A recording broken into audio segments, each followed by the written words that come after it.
So our kids are doing this thing right now, kids in the back, kids and students, where they are preaching on themes that different YouTubers do and kind of bring. And it's really cool. Like some of the stories that we've seen of kids just being generous and students being generous has been really fun. But one of the things you guys probably don't know about YouTube and YouTubers is that my wife and we actually dabbled in trying to become famous YouTubers there for a minute. This is true. This is really, really true. It all started about 5 years ago. 5 years ago, Nebraska hired a football coach. His name is Scott Frost. And here's the thing about this football coach that Nebraska hired. Everybody said that he was a slam dunk. Everybody said he's going to be the best coach that Nebraska's ever had. Anybody who's like familiar with Nebraska football, it's like Scott Frost is the one that's going to bring Nebraska back to glory. And so what my wife and I thought, we wanted to give a gift to the fan base because they've been so good to us. And so we're like, we're creative. Let's write some like parody music to celebrate this beginning of a new era that is Scott Frost. And we wrote 3.5 songs, okay? So like we did, it's on YouTube. I promise that it is there forever. I'm gonna just show you a few of them. The first one that we did was called Frosty the Coach Man, okay? That was in celebration of his hire. That graphic looks really good. Like you can't even tell that his face is on a snowman head, can you? Okay, here's the crazy thing. That song has over 8,000 views. They played it on radio stations in Nebraska. So you can laugh at us if you want, but I mean, we're kind of winning. And so it was a rough season. The first season was rough. I'll be the first to admit it wasn't how we thought it would be, how we thought it would go. We lost his first 6 games.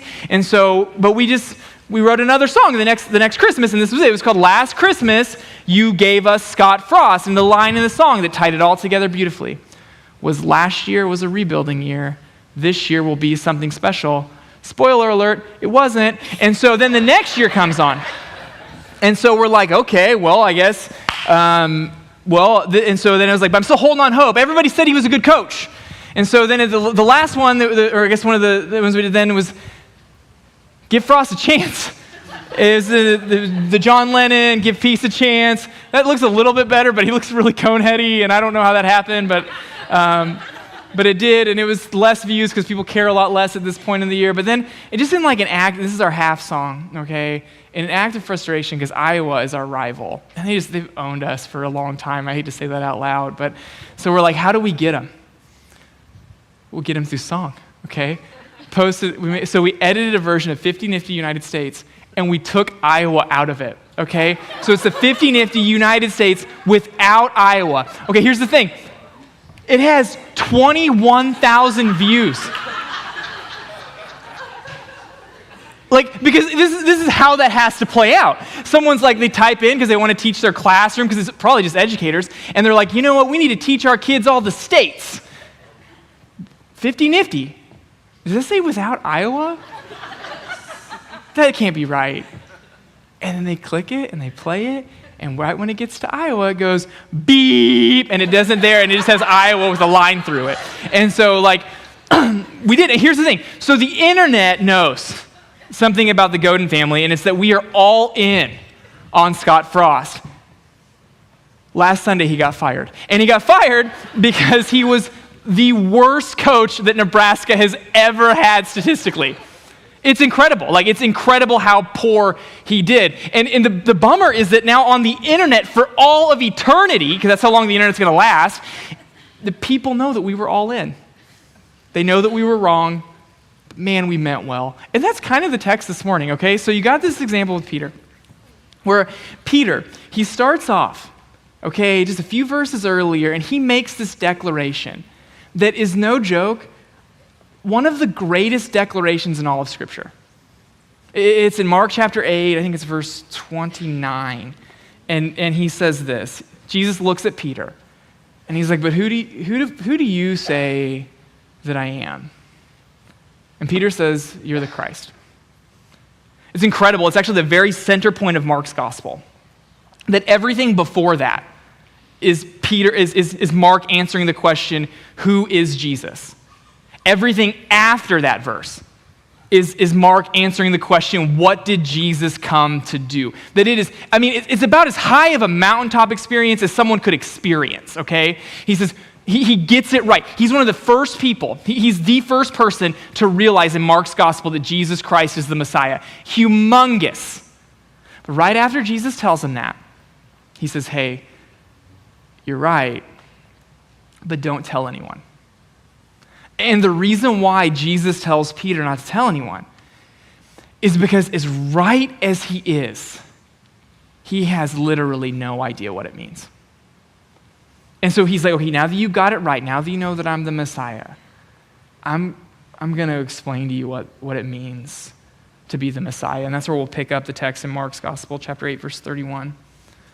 And it says this, and he, Jesus, began to teach his disciples, that the Son of Man must suffer many things and be rejected by the elders, the chief priests, the scribes, and be killed, and after 3 days rise again.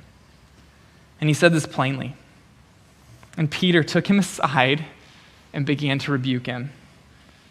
But turning and seeing his disciples, Jesus rebuked Peter and said, "Get behind me, Satan, for you are not setting your mind on the things of God, but on the things of man." Now, this is one of those texts, okay, that if you've grown up in church, you've probably heard several sermons on it because it's very like us, right? That we have these high highs where we think that we're doing really, really well, and then we realize that maybe we're not as far along as we thought. I mean, Peter has the most incredible declaration in Mark's gospel. And 5 verses later, Jesus calls him Satan. I mean, that's crazy how quickly something can turn. And if that's not relatable to you, then I would say to you, maybe you don't look honestly at yourself. Because, I mean, don't we all have those moments where you kind of, you're thinking, man, I've come a long ways. I'm doing pretty good. Man, I'm not who I used to be. And then someone cuts you off on the road and you're like, okay, maybe I am. Like stuff like that happens, right? Like we think, okay, look how far I've come. I can't believe I got this part right. And then life happens and you realize, maybe I'm not as far along. That's Peter. But even though that's Peter, and even though that's going on, it really makes sense that I understand why he did what he did. And the reason why he did what he did is because, frankly, for the first time, he really understood what Jesus was saying. And Mark makes that really clear. And he says that he said this plainly. That oftentimes, like when Jesus would talk, he would tell stories. He would do things that he would use illustrations to make a point. But here, what he is saying to the 12 is he wants them to make no mistake about what he came to do. That actually the word there in the original, that it's only used when Jesus talks about his suffering. He doesn't want them to miss what's going on, and so what Peter does is he doesn't miss it. And Peter had this image of the Messiah that was way different than the image that Jesus tells them plainly. That Peter thought that when the Messiah came, that what the Messiah would do is he would come and he would be in the line of David and he would bring the Davidic dynasty back to Israel, that he thought that the 12 tribes would be reunited somehow, that he thought that what the Messiah is going to do is he's going to purge all the Gentiles out of Jerusalem, that he's going to come and he's going to rule. And then Jesus is like, you're right, I'm the Messiah, and none of that's going to happen.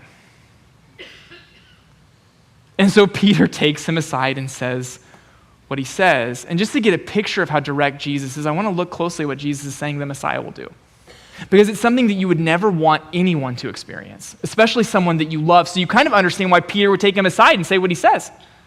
I mean, because he couldn't have been more clear. Look at that. He says, the Son of Man must suffer many things, be rejected by the elders and the chief priests and the scribes, and be killed, and after that, after 3 days, rise. He's like, this is what I have come to do. And nothing there makes sense in their mind. First, you've got the part that it says must. And it's really important that you realize that, because as we think about the cross, we have to realize that the cross is just not some unfortunate thing that happened to Jesus. But the cross was something that had to happen in order for Jesus to be the Messiah. That God's plan for Jesus was that this was supposed to happen. And as you look closely at everything that went alongside of it, that it was something that would have been very difficult. Where it says that he must suffer many things, that it's talking about how Jesus is saying that when the Messiah comes, he will be on the receiving end of violence. And that's what happened. I mean, Jesus was spat on. That he was physically flogged. That he had to carry his cross beam to the cross. That he finally gets there, and what do? They nail him to it. He suffered. He felt pain. That this is part of what must happen. Not only that, but it says that he must be rejected. And I think that all of us could agree that no one likes rejection. Whether it be a job you applied for that you didn't get, it's hard. Whether it be maybe not a job you applied, maybe it's a social circle that you really want to be in, but for whatever reason you can't get in and it's hard for you. Maybe it's you were scrolling Facebook the other day and you saw that a group of your friends got together and they didn't think to include you. That rejection is really, really hard. And it's even harder when it's people you love or people you respect. The people who are rejecting Jesus here are people that everyone in Israel would have been holding in high esteem. When we're talking about the elders, it's talking about lay leaders that would have been prominent people in the community. They rejected Jesus. When it's talking about the scribes and the chief priests, these are the religious leaders in Israel that they are people who people would have gone to hear from God. And so Peter's got to be thinking as Jesus is talking, dude, if you're the Messiah, you're going to need these people to do all the things that I think that you need to do. But instead, Jesus is like, no, they're going to reject me. I came across this quote talking about this very thing, and I think it's just kind of just to get a feeling for how much it must have hurt Jesus to be rejected, where he had said that Jesus wasn't rejected by the worst of society, he was rejected by the best of society. So just imagine that, like having to process that, having to come to terms with it. And not only did he say he's gonna suffer, he's gonna be rejected, but it also said that he was gonna die. Literally, that he was going to be killed. And if you think about the 12, I mean, think of how they have beheld his power. That they've seen him cast thousands of demons out of a person.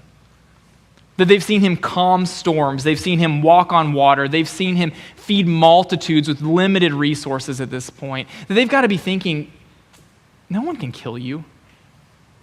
You're more powerful than weather. And yet he's saying, this is what you're right, and this is what I have to do. And possibly the most shocking thing that he says there is not only that he's going to die, but then after 3 days, he's going to rise. That he didn't just say he was going to rise. Because if he was just said he'd rise, and he'd be like, well, yeah, at the end of all time, when we reach the consummation of whatever, the world, then that's when he will raise. But Jesus doesn't say that. Jesus says, after 3 days. So I'm going to die, and 3 days later, I'm going to raise from the dead, which we're kind of used to that because we're familiar with the story. This is the first time that Jesus ever said that. So, they've got to be thinking, as he's telling them what the Messiah is going to have to endure, they've got to be thinking, man, that's a real weird thing to say. 3 days, you're going to raise from the dead? Nothing like that has ever happened before. That's nuts. And so Peter does what he does. And so Peter says he took him aside. And Peter began to rebuke him. And turning and seeing his disciples, Jesus rebuked Peter and said, "Get behind me, Satan.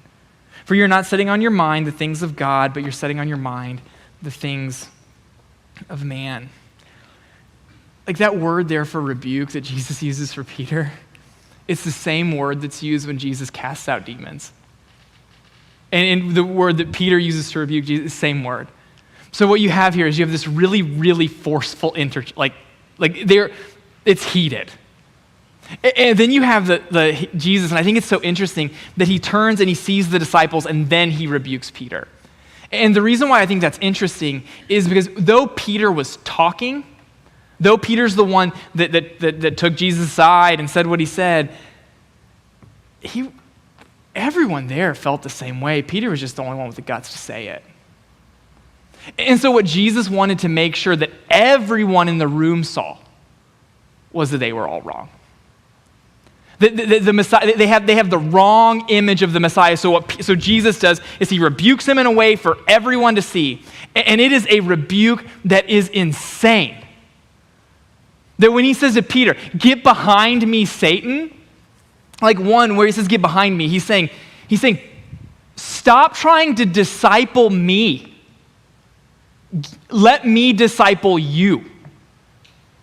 He's saying, you can't be Lord over the Lord. And then when he calls him Satan, just to get a picture, Jesus comes into contact with all kinds of people that don't agree with him. Pharisees, sinners, religious folk. He never calls any of them Satan. But here with Peter, he does. It's the harshest rebuke that he gives to anybody while on earth. Which kind of shows you something that I think that we all know to be true. So you're harder on your kids than you are on other people's kids, right? Your kid does something at the park they're not supposed to be doing? Yeah, they're going to hear about it. Someone else's kid does something at the park? You're probably not that parent, and if you are, maybe you shouldn't be. But it's just you see this, he's doing this thing. And I think you see that, we've all been there, though. God has a plan. We don't understand it. We're frustrated. But what you see is you zoom out, you see, well, obviously sometimes God does things that we don't understand for his purposes. And this is one of those texts where I think if you stopped there, it'd be okay. It would be really powerful because you'd be like, man, well, look at what this guy is going to go through for us. Look at what he's going to endure. Look at so that we could know him. How beautiful, how amazing, how incredible. And that's all true, but as the text moves forward, what you see is that this scenario, this type of life, isn't something that is just for Jesus, but it's for everyone who would say that they are his. And so he really does. He's like, okay, that's what I'm going to do. Now I'm going to turn the mirror on you. Look at this. It says, in calling the crowd to him with his disciples, Jesus said to them, if anyone would come after me, let him deny himself and take up his cross and follow me. For whoever would save his life will lose it, but whoever loses his life for my sake and the gospel will save it. This is what I'm going to do, and I expect you to do the same. It's really interesting there. Every commentator I read drew attention to the fact that Jesus he calls the crowd to himself. Because if he would have just said it to the disciples, you could argue that that's just for his inner circle. That's just for the 12 people who are with him, and so that must just be for them. But in calling the crowd to him, he's saying, no, this is actually what it takes to follow him. That if you want to be a Christian, if you want to call yourself a Christian, then this is the lifestyle that is expected of you to lead. And if you look at what he's saying, there's nothing about it that's easy. First you see that phrase there where he says, if you want to follow me, deny yourself. Which means very simply, you're not the center of your world. That if you want to follow Jesus, then part of following Jesus is this realization that everything isn't about me, that everything isn't about what I want, that there's actually a purpose that involves maybe me saying no to things that I would normally say yes to, and me saying yes to things that I would normally say no to, that it's not about me. That William Lane in his commentary, he talks about this idea of denying yourself, and he says that really you could define that as a radical commitment to God's will. And there's all kinds of ways that we deny ourselves for him. I think that one of the beautiful things about the local church is that the local church provides a place for you to regularly deny yourself and follow him. Even the fact that you're here in some ways is a denying of yourself, because I know, right, there's so many other things you could be doing right now. I mean, it's fall in the Ozarks. There is a festival every single weekend through November. But you're here. It's a form of denial. You're saying, I've denied myself. Honestly, giving and tithing is a great example of what it looks like to deny yourself, because if you give, if you tithe, like what you're saying in doing that is you're saying, yeah, I know there are things that I could have, but I'm choosing to say no to them because I believe in something greater. That I'm going to literally invest my resources in something that I might never experience or taste the fruit of. It's powerful. You're denying yourself every time you do that. Every time you serve. Every time you serve. Like, unless you're here, like, because you're doing community service hours, and if that's the case, we're not letting you work with the kids, but you're not getting anything out of it. I mean, when you serve, like, it's because you believe in Jesus. It's because you believe he's worth an extra hour. There are other things you could do. I mean, I know it's like a lot of football fans out here. There are pregame shows that start at 6 a.m., and honestly, they're all good. And the fact that you're saying, no, I'm going to watch someone else's kids, like that's denying. That's the beauty of the local church, is it provides these places where you can actually live this. But it goes beyond the local church too. Some of denying yourself is realizing that maybe your vision for your life is different than his, which is really hard. Because that means that like kind of how you framed your future isn't what you thought it would be. That's a really tough, but that's part of denying yourself. Part of denying yourself, it has obviously it has to do with saying no to sin. That what sin is, in most cases, it is some desire that you are trying to fulfill.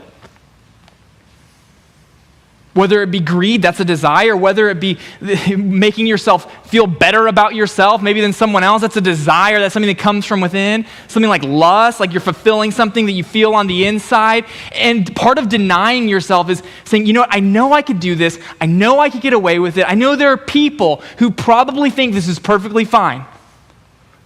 But he doesn't. And so I'll deny myself. And then you see the expression there, to take up your cross.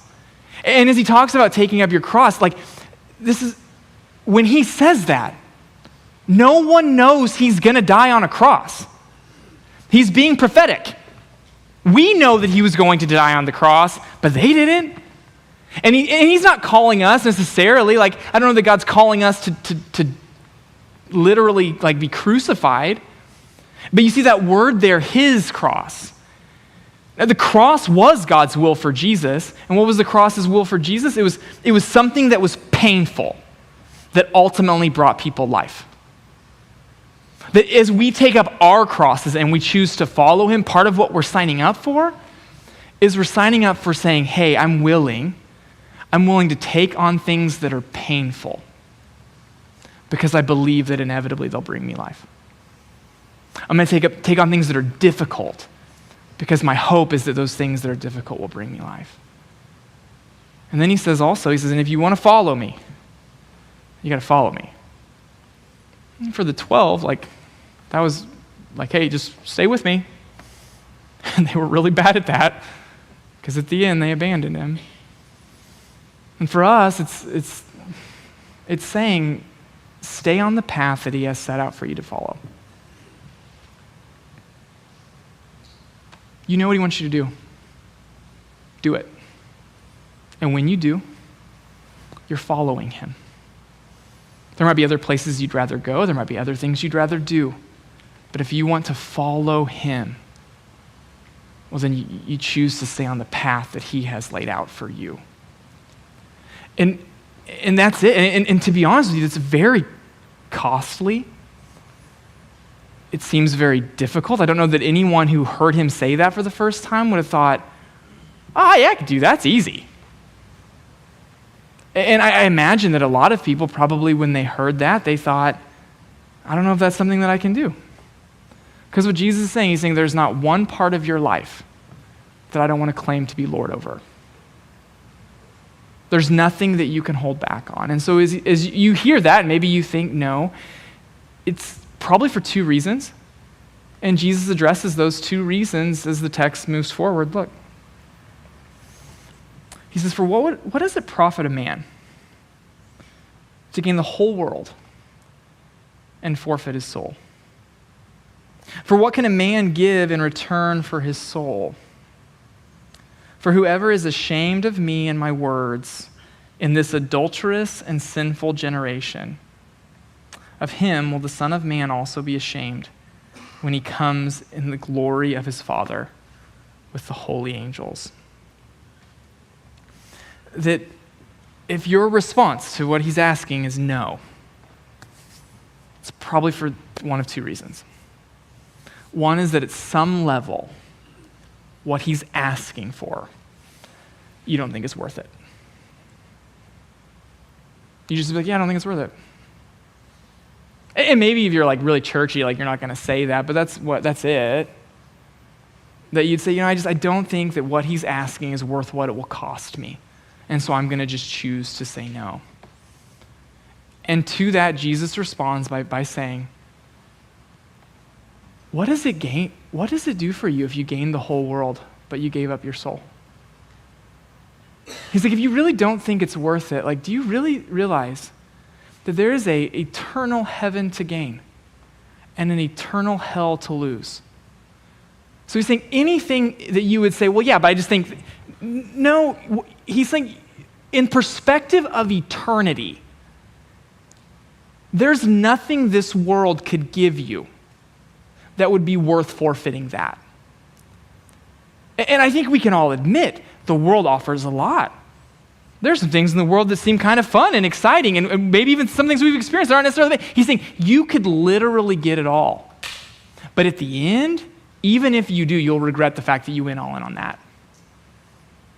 So part of the reason why I think people would say no is they say, well, I don't think it's worth it. The other reason why people would say no is because they're ashamed. They would say, I don't know that I'm really going to go in on all that. And it's because at some place in their heart, they're ashamed. And if you think of that in the first century world, I get it. Jesus dies, he raises from the dead, and what's their message to their friends? Yeah, that criminal that they killed, I believe he rose from the dead, and he is now my Lord. Yeah, I could see where that sounds a little fantastical. That would be something that would be hard to communicate, but Jesus is saying, no, but you can't be ashamed of me. And they don't just experience that in the first century. I think that we probably experience that today too, a little bit, right? There are social settings where it's easier to just kind of not let people know what you think, not let people know what you believe. But in some settings, maybe even for your career, it's actually really better for people not to know where you stand on your faith and what you believe about Jesus. It's better just kind of keep your mouth shut, and so you choose to, right?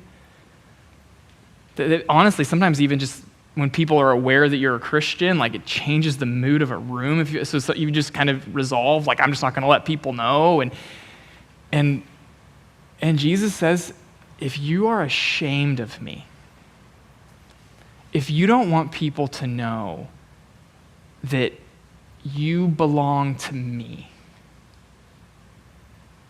there's going to come a day where it'll really matter, and I'm not going to know who you are in that day. He's pointing to a time where he's going to come in the clouds, there's going to be angels, it's going to be spectacular. And in that moment, all that anyone's going to want is for him to say, I know you, come on. And he's going to say, your hand's going to be raised, and he's not going to see you. And he's like, do you think that's worth it? Then deny yourself. Take up your cross and follow me. So it's a text that's heavy, and really what Jesus is saying is he kind of shows what he's going to do, and then he tells us, okay, now this is what's expected of you, and this is why it's worth it. And as I was kind of thinking about this, my son, he's 9, and so he's like really in on like trying to figure out ways he can make a lot of money without doing any work. Like it's very 9 years old. And so he's discovered some of my old like comic books and some of my old cards. And he came across this Michael Jordan card that I had I bought it when I was a kid, and I was like, this is going to be the one. This is the Michael Jordan card that's going to make me all kinds of money. Like, I'm going to be able to sell this, put a down payment on a house. Like, this is going to be awesome.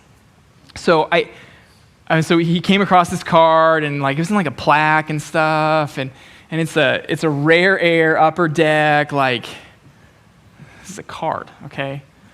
And so I was looking at the card, and I was like, okay, well, Jack, let's see what it's worth. I mean, I spent hours as a 9-year-old dreaming of being able to sell this thing and make tons of money. And I go on eBay to see what the card's worth. $6. $6. Okay, so just kind of like, hear me though. Just imagine if I would have said, I'm not gonna really have a career path. I got this Michael Jordan card. I'll be fine. I'll just, whatever. I'm not gonna go to school. I'm not gonna study. I'm not gonna, not gonna follow anything. I'm just gonna, I got this card. This is my meal ticket right here. And so then I start doing things like I acquire all kinds of like credit card debt because I got this Michael Jordan. It's a rare air card. So I max out all my credit cards. I do all this stuff I can't afford. Like, I don't really have a plan for my life because I do have a plan. Is that I'm going to take this to a card store and I'm going to make my millions. Just pretend with me, okay, that I spent my whole life banking on this. And then I'm like, okay, I've got enough debt. Okay, Joanna's really mad at me. Okay, now I've got to now is the time. And I go to that card store. I slide it across the table. And the guy hands me a 5-spot and 4 quarters. In that moment, I would rightly feel like an idiot. In that moment, I would be like, I put all of my life on this card, and I've got $6 to show for it. That part of what Jesus wants us to see, you can get everything that this world has. But there will come a day where it's basically $6. That there'll come a day where you'll be like, I wasted it all. So look at how you're living. Are you living in a way that says, no, it's not about me, it's about him? Yeah, I'm willing to walk into things that are painful because I know that inevitably they'll bring life. That he has a path for me, and it's not an easy one, but I'm going to stay on it. He's saying, if you do that, there'll come a day where we say, I bet the farm on it and it was worth it. But if you don't, there will come a day, even if you get everything that it has to offer, where all you'll have is regret. So what are you doing with it? Let's pray. Father, we love you. And God, we're thankful. We're thankful, God, for the verse. For what does it profit a man to gain the whole world, but to forfeit his soul? Like, I know the world offers things that are like exciting, that are fun. And what you're saying is what I have for you is greater than all of that. You're saying that nothing compares.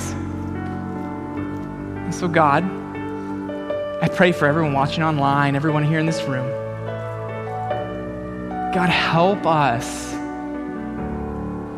Help us to see that. Help us to see that nothing is worth losing you. That God, that it's worth it for you to be Lord over every part of our life. That while there might be pain in the moment, that God, there will come a day where we won't regret it. And God, maybe there are people right now in the room and they're like on the fence.